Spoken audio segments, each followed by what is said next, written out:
Hello everyone, তোমরা সবাই কেমন আছো? আশা করি তোমরা সবাই খুব ভালো আছো। আমার নিউ জার্নি 6 নতুন একটি ব্লগে তোমাদের সবাইকে স্বাগত, ভালোবাসা নিয়ে আরও একটি ব্লগ শুরু করলাম। তো এখন ঘড়িতে মোটামুটি বাজে 10টা। আর দেখো এখানে আমি কাজ করছি আর ওদিকে কীরকম বৃষ্টি হচ্ছে। একদিকে রোদ দিচ্ছে, আবার কখনো মেঘলা হচ্ছে, আবার বৃষ্টি হচ্ছে, এরকম হচ্ছে। আর এই ওয়েদার দেখে দেখে আমি কাজ করছি। এখন ঘড়িতে কটা বাজে বলো তো? দেখাচ্ছি, দাঁড়াও। 11:15। এখন ঘড়িতে বাজে 11:15। তো এবার উঠে পড়বো। উঠে এই টুকটাক কটা কাজ আছে করব, করে স্নান করব। না, তার আগে আজকে একটা রান্না করব। তো দেখতে থাকো, আশা করি ভিডিওটা তোমাদের ভালো লাগবে। তোমরা দিকে দেখাচ্ছে বৃষ্টিটা, খুব জোরে বৃষ্টি হচ্ছে না, হালকা হালকা বৃষ্টি হচ্ছে। এদিকে দেখো সব আমার পরিষ্কার হয়ে গেছে। এখানটাও পরিষ্কার করে নিয়েছি, ওখানটায় কাজগুলো রেখে দিয়েছি। আর কি, আর দুটো ঘরও পরিষ্কার হয়ে গেছে। তারও ঘরটা দেখাচ্ছে। এদিকে দেখো ঘরটা আমি পরিষ্কার করে নিয়েছি। এই তো, এদিকে তো ঠাকুর দেখতেই পাচ্ছ, সিংহাসনে আছে, পুজো হয়েছে এটা। আর এদিকে ঘর দেওয়ারগুলো সব গুছিয়ে নিয়েছি, কিন্তু তোমাদেরকে কিছুই শেয়ার করি। আর এখানে আমি আছি, খুব বেকার লাগছে, তো ওই জন্য আসিনি ক্যামেরার সামনে, কাজগুলো করে নিচ্ছি। আর মা ওদিকে ওপরে রান্না করছে, আমি যাব তারপর লাস্টে একটা রান্না করব। আর এদিকে আমি সব পরিষ্কার করে নিয়েছি। এখন কিন্তু ওইটা অনেক বাজে, সেলফি স্টিকটা নিয়ে যাই, ওপরে কাজে লাগবে। রান্নাঘরটাও পরিষ্কার মোটামুটি আছে, রান্নাঘরটাও মোটামুটি পরিষ্কার আছে। তো চলো ওপরে যাই, দেখি মা কী করছে। আর উপরে এসে দেখি তো মায়ের ভাত হয়ে গেছে, আর পটল ভাজাগুলো করতে দিয়েছে, মানে পটলগুলো ভাজা। আমি বললাম যে তোমাকে রান্না করতে হবে না, চলো আমি রান্না করছি। তারপর আমি পটলগুলো ভেজে নেবো। আর এদিকে করব বেগুন ভাজা আর হচ্ছে পলতা শাকের ডালনা। তো তোমরা কেউ জানো কি পলতা শাক মানে কি? তো তোমাদেরকে বলি যে পলতা শাক মানে যে পটলগুলো হয়, পটলের শাকগুলোকেই বলে পলতা শাক। তো পলতা শাকের বড়া খেতেও খুব ভালো লাগে, ডালনা খেতেও খুব ভালো লাগে। তো পলতা শাকের ডালনার জন্য কী কী কুটে নিয়েছি দেখো, আলু, কচু, বেগুন, আর ওদিকে হচ্ছে কাঁচকলা, এইগুলো দিয়ে আর বড়ি দিয়ে। আর এদিকে আছে পলতা শাক। আর ওদিকে আমি বেগুনগুলো ভাজতে দিয়ে দিয়েছিলাম, বেগুনগুলো ভাজা করে নেব। আর আমরা কি বলতো, বেতন ছাড়াই পরিশ্রম করেই যাই, পরিশ্রম করেই যাই, কিন্তু এই পরিশ্রমের ফলটা কবে পাবো সেটা কোনো গ্যারেন্টি নেই। তো এদিকে আমি বেগুনগুলো ভাজলাম, তো ওই জন্য তেলটা একটু কালো কালো মতন হয়ে গেছে। আর বেগুনি বলো আর পটল বলো, এগুলো ভাজলে একটু তেলটা কালো মতন হয়ে যায়। আর তারপরে এগুলোকে ভেজে নেবো, বড়িগুলোকে। আর বড়িগুলোকে ভেজে তারপরে যেগুলো সব সবজিগুলোকে ভেজে নেবো। তো তোমাদেরকে বলছিলাম যে বেকার খাটুনি, তো সত্যিই তো আমরা প্রতিদিন ভিডিও করি, ভিডিও করার পর যে কোনো গ্যারেন্টি নেই কবে ভাইরাল হবে, কি হবে না হবে সেটাও জানি না, কিন্তু কোনো পরিশ্রম ছাড়াই নিজেদের সবটুকু দিয়ে ভিডিওর পিছনে খাটি, ভিডিওটাকে চেষ্টা করি ভালো একটু করার, কিন্তু কোনো যে এর যে পরিশ্রমটা সেটা আমরা পাই না, আর কবে পাবো সেটাও আমরা জানি না। তো তোমাদেরকে সেজন্যই বললাম, বেতন ছাড়াই আমরা পরিশ্রম করেই যাই, বেকার খেটেই যাই, তো নিশ্চয়ই একদিন ফল পাবো। তো দেখো এদিকে আমার সবজিগুলো, এই সবজি বলছি কেন, বড়িগুলো ভাজা হয়ে গেছে। আর তারপরে আলুগুলো ভেজে নেবো, আলুগুলো একটু ডুবো ডুবো করে কেটে নিয়েছি। আর ডালনা, তোমরা জানো ডালনা মানে কি? ডালনা হচ্ছে কীরকম বলো তো, সবজি একটু রসা রসা মতন থাকবে, ওই যে ঝোলও থাকবে না, আবার বেশি তরকারি যে শুকনো শুকনো ব্যাপারটাও থাকবে না। এদিকে নুন হলুদ দিয়ে আমি ভালো করে ভেজে নিচ্ছি। তো এই কদিন ভিডিওগুলো তো এরকমই হচ্ছে, কাজবাজ শেয়ার করতে পারছি না তোমাদেরকে। জানো তো এক দিদিভাই প্রশ্ন করেছে যে আমি কিভাবে থাম্বনেলটা বানাই। তো আমি থাম্বনেলটা কীভাবে বানাই তো তোমাকে অবশ্যই বলে দেবো দিদিভাই, তুমি অবশ্যই আমার ভিডিওটা পুরোটা দেখতে থাকো, আমি নিশ্চয়ই বলবো। তো এদিকে দেখো আমার আলুগুলো মোটামুটি ভাজা হয়ে গেছে, আর আলুগুলো ভাজার পর তারপর আমি কচুগুলো ভাজবো। আর এই কাঠের জালে রান্না করতে ভালোই লাগে, এখন একটু ঠান্ডা ঠান্ডা ওয়েদার আছে বলে ভালো লাগছে। আবার আমার আজকে আবার গল্প করতে করতে রান্না করেছি, কারণ আমার বৌদি এসেছিলো, মানে পিসির বৌমা এসেছিলো, তো ওরা ছিল, তো আরও ভালো লাগছিলো দুজন। তারপর মা ছিল, তারপর ভাই ছিল। তো ওদেরকে নিয়ে বেশ গল্প করতে করতে রান্না করতে আমার খুবই ভালো লেগেছে। তারপর আবার আমি তো দেখতেই পেলে তখন সেলফি স্টিকটা নিয়ে এলাম। তো আমার তো এমনি বড় স্ট্যান্ড নেই, সেলফি স্টিকের সাহায্যে আমি ভিডিওগুলো বানাই। আর বৌদি জিজ্ঞাসা করছে তুমি এই সেলফি স্টিক দিয়ে কীভাবে ভিডিও করো। তারপর আমি দেখালাম। আর আজকে বসে বসে রান্না করেছি, তো এই জন্য দেখবে হাতগুলো সামনে এসছে। অন্যদিন কি করি, দাঁড়িয়ে করি, তো পুরো ভিডিওটা সামনে আসে। আর এইখানে মা কাঠগুলো এরকম রেখে দিয়েছেন, আমি ওখানটা দাঁড়ানোর জায়গা পাইনি। আর এমনিতে বসে বসে রান্না করলে সুবিধা, দাঁড়িয়ে দাঁড়িয়ে রান্না করতে খুবই কষ্ট হয়, অসুবিধা হয়, পায়ে লাগে, হাতে লাগে।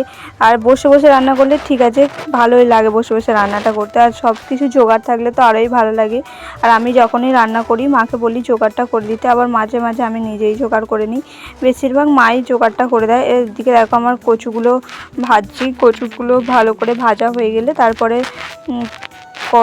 করলা বলছি কেন, বেগুনটা আর কাঁচকলাগুলো ভেজে নেব। এগুলো অনেক, এই সবজিগুলো দিলে বেশ ভালো টেস্টি খেতে হয়। আর এতে আমি কোনো গুঁড়ো লঙ্কা ব্যবহার করব না, পুরোটাই শুকনো লঙ্কা দিয়েই করব।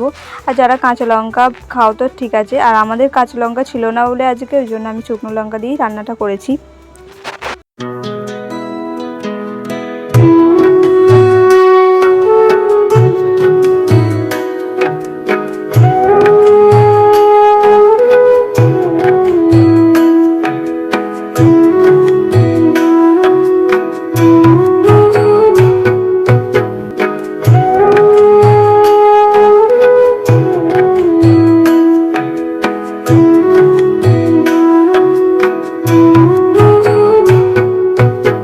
চলো তোমাদেরকে একটা কথা শেয়ার করি।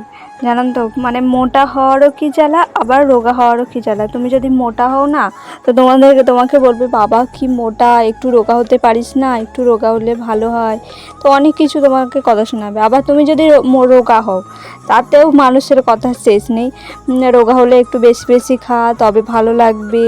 মানে আদার্স উল্টো পাল্টা যত হাবজি গুবজি কথা আছে সব তোমাকে বলবে যে এটা খা, ওটা খা, এটা খেলে মোটা হবি, ওটা খেলে মোটা হবি। সেটা নয়, যাদের যেটা গরম, আমার মনে তো কী বলছিলাম, যে আমার মনে হয় যে শরীরে তোমার মোটাই হোক বা রোগাই হোক, তোমার শরীরের ভেতরে যদি কোনো রোগ ব্যাধি কিছু না থাকে তাহলে তোমার ঠিক আছে শরীর। তুমি রোগাই হও বা বোনটাই হোক, কিন্তু যাদের মানে ভিতরে, মানে দেখবে খুব সুন্দর দেখতে, খুব ভালো লাগছে, কিন্তু তাদের শরীরের ভিতরে অনেক ধরনের রোগ ব্যাধি আছে, সেগুলো তো একদম ভালো নয়। কিন্তু এক একজন আছে খুব রোগা, তাদের ভিতরে বা কোনো রোগ টোগ নেই। আবার যারা মোটা আছে তাদেরকে দেখে খুব ভালো লাগছে, আবার তাদের শরীরের ভিতরে অনেক রোগ ব্যাধি এরকম আছে।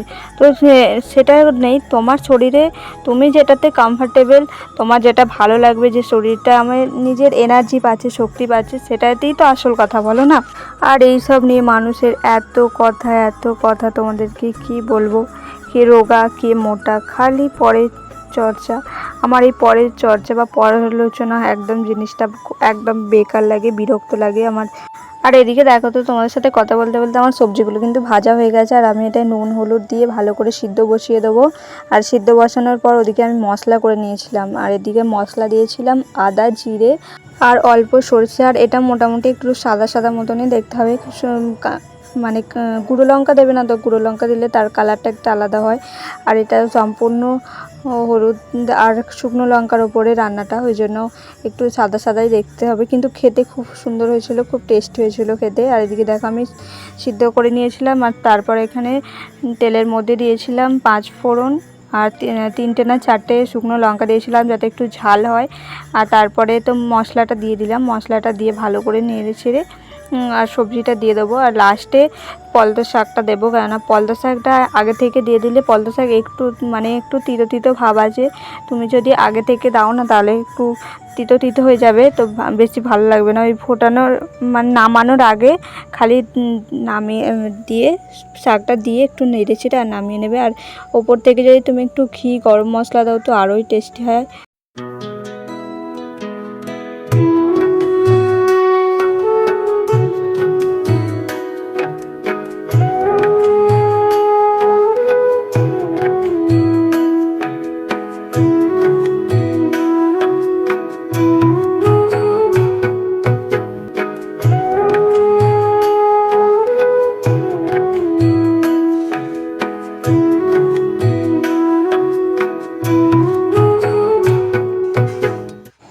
এদিকে তো আমি দেখো পলতা শাকটা দিয়ে দিয়েছি, এবার হালকা নেড়ে আর একটুখানি ঘি দিয়ে দেবো। ঘিটা দিয়ে আর নামিয়ে নিয়েছিলাম। আর খুব সুন্দর খেতে হয়েছিলো, খুব ভালো টেস্ট হয়েছিল। আমার মা তো খুব ভালো বলেছে। মাঝে মাঝে এখন রান্নাটা এক একটা গন্ডগোল হয়ে যায়, তো এক একটা রান্না খুব ভালোই হয়। তো তারপরে চলে গিয়েছিলাম স্নান করতে। এখন কিন্তু ঘড়িতে অনেক বাজে, মোটামুটি 1টার ওপরে। আমার এমনিতেই স্নান করতে একটু দেরি হয়, বসে বসে দেরি করি। আর স্নান করে একটু এসে তোমাদের সাথে ঢং করছিলাম। আর এখন 2টো বাজে। তো আমার মাকে বললাম যে ভাতটা নিয়ে আসো, তো খাবো। তারপরে ভাত খেয়ে নিয়েছিলাম আর তারপরে আসছি। চলো আমি তোমাদের এবার দেখাই যে আমি কিভাবে হচ্ছে থাম্বনেলটা বানাই। প্রথমে আমি ChatGPTটা খুঁজে পাচ্ছিলাম না। তো দিদিভাই, তোমার যদি ChatGPT না থাকে তো প্লে স্টোর থেকে আগে ChatGPTটা ডাউনলোড করে নেবে। আর ডাউনলোড করার পর দেখবে এই যে সিম্বলটা কালো কালারের, এটাই হচ্ছে ChatGPT। এটা তুমি ডাউনলোড করে খুলে নেবে। খোলার পর তুমি যেটা দিয়ে থাম্বনেলটা বানাবে সেই পিকটা আগে দেবে। আর তার জন্য এই যে প্লাস চিহ্নটা আছে, ওখান থেকে সিলেক্ট করবে। সিলেক্ট করে প্রথমে তুমি যেই ফটোটা লাগাবে, তো বা 2-3টে ফটো তুমি যদি অ্যাড করতে পারো সেটাও দিতে পারো। আর যদি একটা ফটো দাও তুমি সেটাও অ্যাড করতে পারো। সেটা আগে সিলেক্ট করে তুমি সেন্ড করে দেবে। সেন্ড করার পর তারপর বলছি আমি প্রথমে কোন ফটোটা দেবো, তো প্রথমে সিলেক্ট করতে পারিনি। তারপরে সামনে একটা ফটো ছিল ট্রেনের, তো আমার আরেকটা আইডির ফটো ছিল, তো আমি সেটাই তোমাদেরকে দেখালাম। তো আমার এই আইডিটায় যদি তোমরা কেউ ফলো করে দিও প্লিজ। তো এটা দেখো, আমি আগে নেটটা অন করিনি, আগে দেখছিলাম যে আছে কি না। তো নেটটা আগে অন করি, আর তারপরে যাচ্ছিল না, কিছুক্ষণ পর তারপর চলেও যাবে। আর তোমাদেরকে যেটা বলছিলাম, আর এই যে ব্লু কালারের যে চিহ্নটা আছে না, তীর চিহ্ন, ওটাই হাত দেবে, তাহলে চলে যাবে। দেখো চলে গেছে। আর যাওয়ার পর তারপরে ওরা এরকম দেবে, তুমি ভয়েসেও বলতে পারবো বা লিখেও বলতে পারো যে তুমি কেমন থাম্বনেল বানাবে। তো সেই কথাটা বললে ওটা ChatGPT ওটা শুনে নিয়ে তো তোমাকে একটা থাম্বনেল নিজস্ব বানিয়ে দেবে। তো এখানটা দেখো ক্রিয়েটিং ইমেজ দেখাচ্ছে, এখানটা তোমার থাম্বনেলটা চলে আসবে। আর কিছুক্ষণ দেরিও হতে পারে, আবার সঙ্গে সঙ্গে হতে পারে।